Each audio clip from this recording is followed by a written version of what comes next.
হরে কৃষ্ণ। আজ 12ই জ্যৈষ্ঠ 1431 ও ইংরেজি 26শে মে 2024 রবিবার।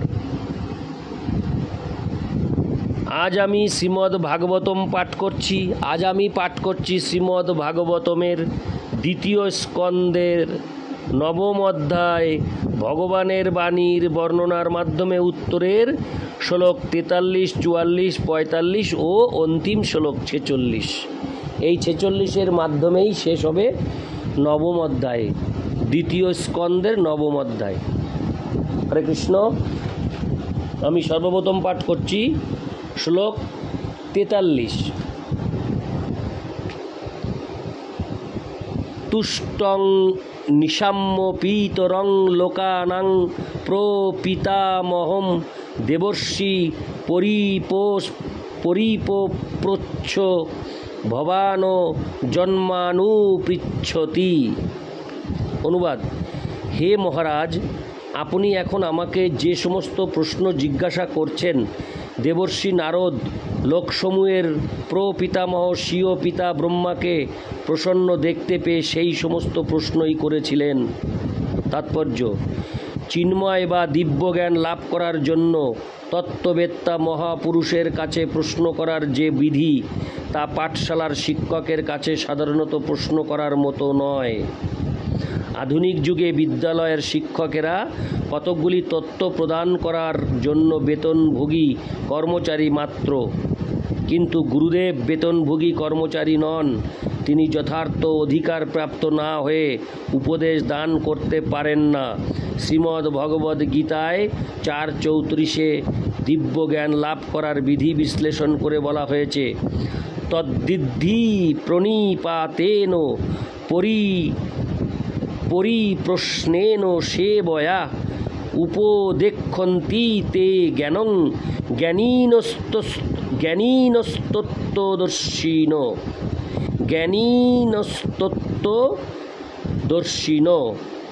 অর্জুন শরণাগতি, পরিপ্রশ্ন এবং সেবার মাধ্যমে তত্ত্ববেত্তা পুরুষদের কাছে দিব্যজ্ঞান লাভ করার উপদেশ প্রাপ্ত হয়েছিলেন।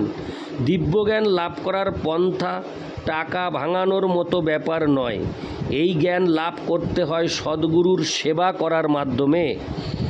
ব্রহ্মাজি যেমন ভগবানের সন্তুষ্টি বিধান করার মাধ্যমে তার কাছ থেকে এই জ্ঞান লাভ করেছিলেন, তেমনি সদ্গুরুর প্রসন্নতা বিধান করার মাধ্যমে দিব্যজ্ঞান লাভ করতে হয়। গুরুদেবের সন্তুষ্টি বিধানই দিব্যজ্ঞান লাভ করার উপায়। পাণ্ডিত্যের মাধ্যমে দিব্যজ্ঞান লাভ করা যায় না। বেদে শ্বেতাশ্বতর উপনিষদ 6:23 ঘোষিত হয়েছে, যস্য দেবে পরা ভক্তির যথা দেবে তথা গুরৌ তস্যৈতে কথিতা হর্থা প্রকাশন্তে মহাত্মন। পরমেশ্বর ভগবান এবং গুরুদেবে যার অবিচলিত ভক্তি রয়েছে, তার কাছে দিব্যজ্ঞান আপনা থেকেই প্রকাশিত হয়। গুরু শিষ্যের এই সম্পর্ক নিত্য। আজ যে শিষ্য, পরবর্তীকালে সেই গুরু হবে, এবং নিষ্ঠা সহকারে গুরুর আদেশ পালন করা ব্যতীত কখনোই সদ্গুরু হওয়া যায় না। পরমেশ্বর ভগবানের শিষ্যরূপে ব্রহ্মাজি দিব্য জ্ঞান লাভ করেছিলেন এবং সেই জ্ঞান তার প্রিয় শিষ্য নারদকে প্রদান করেছিলেন। আবার তেমনি নারদ গুরুরূপে সেই জ্ঞান ব্যাসদেবকে দান করেছিলেন। এইভাবে গুরু পরম্পরার ধারায় দিব্যজ্ঞান প্রবাহিত হয়। তাই তথাকথিত ঔপচারিক বা লৌকিক গুরু এবং শিষ্য ব্রহ্মা তথা নারদ এবং ব্যাসদেবের প্রতিরূপ হতে পারে না। ব্রহ্মা এবং নারদের যে সম্পর্ক তা বাস্তব, কিন্তু প্রতারক এবং প্রতারিতের যে তথাকথিত সম্পর্ক তা কেবল লৌকিকতা মাত্র। এখানে স্পষ্টভাবে উল্লেখ করা হয়েছে, নারদ মুনি যে কেবল শিষ্ট, বিনীত এবং বাধ্যই ছিলেন তাই নয়, তিনি আত্মসংযমীও ছিলেন। হরে কৃষ্ণ। আত্মসংযমীও ছিলেন। যে আত্মসংযমী নয়, বিশেষ করে যৌন জীবনে, সে কখনো শিষ্য অথবা গুরু হতে পারে না। পারমার্থিক পথে অগ্রসর হতে হলে অবশ্যই বাক্যের বেগ, মনের বেগ, ক্রোধের বেগ, জিহ্বার বেগ, উদরের বেগ এবং উপস্থের বেগ দমন করার শিক্ষা লাভ করতে হয়। এই বেগগুলি যিনি দমন করেছেন তাকেই বলা হয় গোস্বামী। হরে কৃষ্ণ। এই বেগগুলি যিনি দমন করেছেন তাকেই বলা হয় গোস্বামী। গোস্বামী না হলে শিষ্য হওয়া যায় না অথবা গুরু হওয়া যায় না। ইন্দ্রিয় সংযমে অক্ষম তথাকথিত যে সমস্ত গুরু, তারা সকলেই প্রতারক এবং তাদের শিষ্যরা সকলেই প্রতারিত। এই জগতের প্রপিতামহদের মতো ব্রহ্মাজিকে একজন মৃত প্রপিতামহ বলে মনে করা উচিত নয়। তিনি প্রাচীনতম বৃদ্ধ প্রপিতামহ এবং তিনি এখনও বর্তমান। নারদ মুনিও এখনও বর্তমান। ব্রহ্মলোকের অধিবাসীদের আয়ু শ্রীমদ্ ভগবদ্ গীতায় উল্লেখ করা হয়েছে। এই ক্ষুদ্র পৃথিবীর অধিবাসীদের পক্ষে ব্রহ্মার একদিনের স্থিতিকাল গণনা করা কঠিন। ইতি শ্লোক 43। শ্লোক 44। তস্মা ইদং ভাগবতং পুরাণং দশলক্ষণম প্রোক্তং ভগবতা প্রাহো প্রীত পুত্রায় ভূত কৃত। অনুবাদ: এরপর পিতা অর্থাৎ ব্রহ্মা তার পুত্র নারদের প্রতি প্রসন্ন হয়ে 10টি লক্ষণ বিশিষ্ট ভাগবত পুরাণ উপদেশ দিয়েছিলেন, যা তিনি স্বয়ং ভগবানের কাছ থেকেই প্রাপ্ত হয়েছিলেন। তাৎপর্য: যদিও শ্রীমদ্ ভাগবত 4টি শ্লোকে উক্ত হয়েছিল, কিন্তু তার 10টি লক্ষণ রয়েছে যা পরবর্তী অধ্যায়ে বিশ্লেষণ করা হবে। 4টি শ্লোকে প্রথমে বলা হয়েছে যে ভগবান সৃষ্টির পূর্বে ছিলেন এবং এইভাবে শ্রীমদ্ ভাগবতের শুরু হয়েছে জন্মাদ্যস্য বেদান্ত সূত্রটির দ্বারা।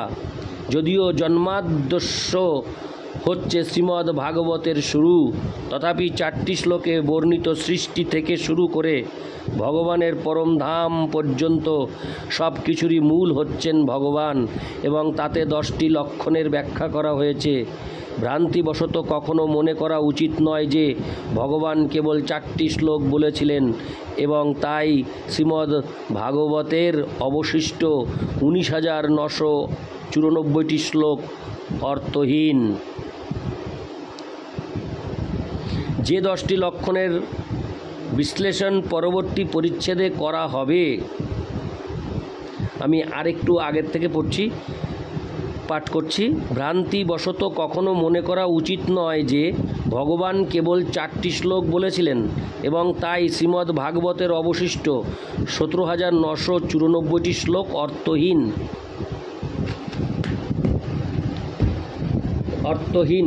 হরে কৃষ্ণ। হরে কৃষ্ণ। যে 10টি লক্ষণের বিশ্লেষণ পরবর্তী পরিচ্ছেদে করা হবে, সেগুলির যথাযথভাবে বিশ্লেষণ করার জন্য বহু শ্লোকের আবশ্যকতা রয়েছে। ব্রহ্মাজি ও নারদকে প্রথমে উপদেশ দিয়েছেন তার উপদিষ্ট জ্ঞান বিস্তার করার জন্য। শ্রী চৈতন্য মহাপ্রভুও শ্রীল রূপ গোস্বামীকে সংক্ষেপে এই উপদেশ দিয়েছিলেন এবং শিষ্যরূপে শ্রীল রূপ গোস্বামী তা বিস্তারিতভাবে প্রকাশ করেছেন। সেই বিষয়কে আবার জীব গোস্বামী আরও অধিক বিস্তার করেন এবং শ্রীল বিশ্বনাথ চক্রবর্তী ঠাকুর আরও ব্যাপকভাবে বিস্তার করেন। আমরা কেবল সেই মহাজনদের পদাঙ্ক অনুসরণ করার চেষ্টা করছি। অতএব শ্রীমদ্ ভাগবত কোনো সাধারণ উপন্যাস বা জড় সাহিত্য নয়। ভাগবতের শক্তি অপার এবং ভক্ত তার ক্ষমতা অনুসারে যতই বিস্তার করুক না কেন, ভাগবতের বিস্তারের কখনো সমাপ্তি হবে না। শব্দরূপে ভগবানের অবতার হওয়ার ফলে শ্রীমদ্ ভাগবত 4 শ্লোকে বিশ্লেষিত হতে পারে অথবা 4 কোটি শ্লোকে বিশ্লেষিত হতে পারে। ঠিক যেমন ভগবান হচ্ছেন পরমাণু থেকেও ক্ষুদ্র এবং অন্তহীন আকাশের থেকেও বৃহৎ, এমনই হচ্ছে শ্রীমদ্ ভাগবতের শক্তি। ইতি শ্লোক 44। শ্লোক 45। নারদ প্রাহ মুনয় সরস্বত্যাস্তটে নৃপ ধ্যায়তে ব্রহ্ম পরমং ব্যাসায়ামিত তেজসে।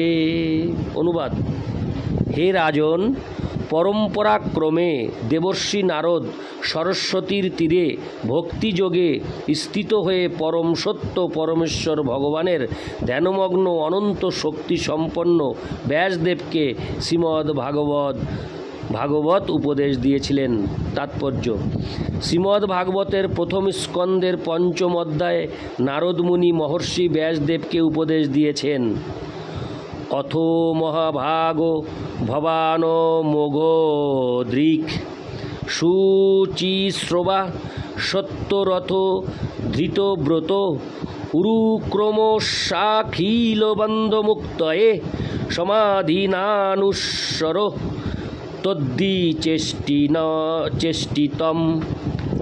তদ্দিচেষ্টিতম। হে মহাভাগ্যবান, পবিত্র দর্শন, তোমার নাম এবং যশ সর্বব্যাপ্ত এবং নিষ্কলুষ চরিত্র ও অবিচলিত দর্শনের মাধ্যমে তুমি পরম সত্যে স্থিত। আমি তোমাকে উপদেশ দিচ্ছি, তুমি অতুলনীয় কার্যকলাপ সম্পন্ন পরমেশ্বর ভগবানের লীলার ধ্যান করো। অতএব ব্রহ্মা সম্প্রদায়ের পরম্পরায় ধ্যান যোগের অভ্যাস উপেক্ষা করা হয় না। কিন্তু ভক্তেরা যেহেতু ভক্তিযোগী, তাই তারা নির্বিশেষ ব্রহ্মের ধ্যান করার কষ্ট স্বীকার করেন না। পক্ষান্তরে এখানে যে ইঙ্গিত দেওয়া হয়েছে, তারা ব্রহ্মা পরমম বা পরব্রহ্মের ধ্যান করেন। ব্রহ্মোপলব্ধির শুরু হয় নির্বিশেষ জ্যোতি থেকে, কিন্তু এই ধ্যানের ক্রমোন্নতির ফলে পরমাত্মার উপলব্ধি হয়। আরও উন্নতির পর পরমেশ্বর ভগবানের উপলব্ধি হয়।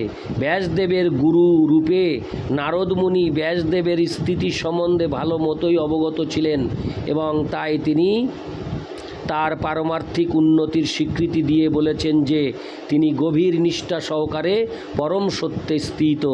নারদ মুনি তাকে উপদেশ দিয়েছিলেন ভগবানের অপ্রাকৃত লীলাবিলাসের ধ্যান করতে।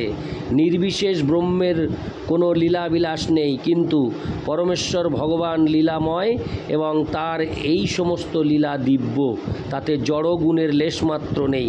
পরব্রহ্মের লীলাসমূহ যদি জড় কার্যকলাপ হতো, তাহলে নারদমুনি ব্যাসদেবকে তার ধ্যান করতে উপদেশ দিতেন না। আর পরম ব্রহ্ম হচ্ছেন শ্রীকৃষ্ণ, যা ভগবদ্গীতায় প্রতিপন্ন হয়েছে। শ্রীমদ্ ভগবদ্গীতার 10ম অধ্যায়ে শ্রীকৃষ্ণের প্রকৃত পরিচয় হৃদয়ঙ্গম করার পর অর্জুন শ্রীকৃষ্ণকে সম্বোধন করে বলেছিলেন, পরং ব্রহ্ম পরং ধাম পবিত্রং পরমং ভবান পুরুষং শাশ্বতং দিব্যমাদিদেব মজং বিভূম আহুস্তামৃষয়ো সর্বে দেবর্ষি নারদস্তথা অসিত দেবলো ব্যাস স্বয়ং চৈব ব্রবীষি মে। অর্জুন শ্রীকৃষ্ণের প্রকৃত স্বরূপ উপলব্ধি করার মাধ্যমে ভগবদ্গীতার উদ্দেশ্য সারাংশ করে বলেছেন, হে পরমেশ্বর ভগবান, আপনি পরম ব্রহ্ম, আপনি সচ্চিদানন্দময় শাশ্বত পুরুষ এবং সেই তত্ত্ব নারদ, অসিত, দেবল, ব্যাসদেব প্রমুখ সমস্ত ঋষিরা প্রতিপন্ন করেছেন এবং আপনি স্বয়ং এখন তা প্রমাণ করছেন। ভগবদ্গীতা 10:12-13। ব্যাসদেব যখন ধ্যানে তার চিত্তকে একাগ্র করেছিলেন, তখন তিনি তা করেছিলেন ভক্তিযোগের মাধ্যমে এবং তিনি মায়াসহ পরমেশ্বর ভগবানকে দর্শন করেছিলেন। পূর্বে আমরা আলোচনা করেছি যে ভগবানের মায়াও ভগবানেরই প্রকাশ, কেননা ভগবান ব্যতীত মায়ার অস্তিত্ব থাকতে পারে না। ঠিক যেমন অন্ধকার আলোক থেকে স্বতন্ত্র নয়, আলোকের অনুভূতি ব্যতীত অন্ধকারের উপলব্ধি হয় না, কিন্তু এই মায়া ভগবানকে আচ্ছাদিত করতে পারে না। তিনি ভগবান থেকে দূরে দাঁড়িয়ে থাকেন, অপাশ্রয়ম।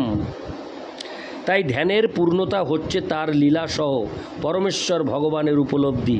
নির্বিশেষ ব্রহ্মের ধ্যান অত্যন্ত ক্লেশদায়ক, যে সম্বন্ধে ভগবদ্গীতায় 12:5 বলা হয়েছে, ক্লেশোধিকতরস্তে সামোক্তাসক্তো চেতসম। ইতি শ্লোক 45। শ্লোক 46। এই শ্লোকটি হল দ্বিতীয় স্কন্দের নবম অধ্যায়ের অন্তিম শ্লোক। যদুতাহং তয়া পৃষ্ট বৈরাজাত পুরুষাদিদম যথাশীত তদুপক্ষস্তে প্রশ্নানোন্নাংশ্চ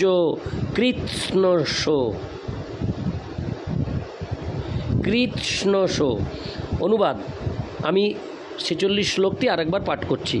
যদুতাহং তয়া পৃষ্ট বৈরাজাত পুরুষাদিদম যথাশীত তদুপক্ষস্তে প্রশ্নানোন্নাংশ্চ কৃৎস্নশ। অনুবাদ, হে রাজন, ভগবানের বিরাট রূপ থেকে ব্রহ্মাণ্ডের প্রকাশ হয় এবং অন্যান্য যে সমস্ত প্রশ্ন আপনি করেছেন সেগুলির উত্তর আমি পূর্বোক্ত 4টি শ্লোকের ব্যাখ্যারূপে বিস্তারিতভাবে বিশ্লেষণ করব। তাৎপর্য: শ্রীমদ্ ভাগবতের শুরুতে যেমন বর্ণনা করা হয়েছে যে এই মহান শাস্ত্রটি হচ্ছে বৈদিক কল্পবৃক্ষের সুপক্ক ফল এবং তাই সৃষ্টি থেকে শুরু করে ব্রহ্মাণ্ড বিষয়ক যত কিছু প্রশ্ন সে সবেরই উত্তর শ্রীমদ্ ভাগবতে দেওয়া হয়েছে। সেই উত্তরগুলি কেবল নির্ভর করে ব্যাখ্যাকারীর যোগ্যতার উপর। শ্রীমদ্ ভাগবতের যে 10টি বিভাগের বিশ্লেষণ শ্রীল শুকদেব গোস্বামী করেছেন তাতে সমস্ত প্রশ্নের উত্তর নিহিত রয়েছে এবং বুদ্ধিমান ব্যক্তি তার যথার্থ সদ্ব্যবহার করার মাধ্যমে সর্বতোভাবে উপকৃত হতে পারবেন। ইতি ভগবানের বাণীর বর্ণনার মাধ্যমে উত্তর নামক শ্রীমদ্ ভাগবতের দ্বিতীয় স্কন্দের নবম অধ্যায়ের ভক্তিবেদান্ত তাৎপর্য সমাপ্তম।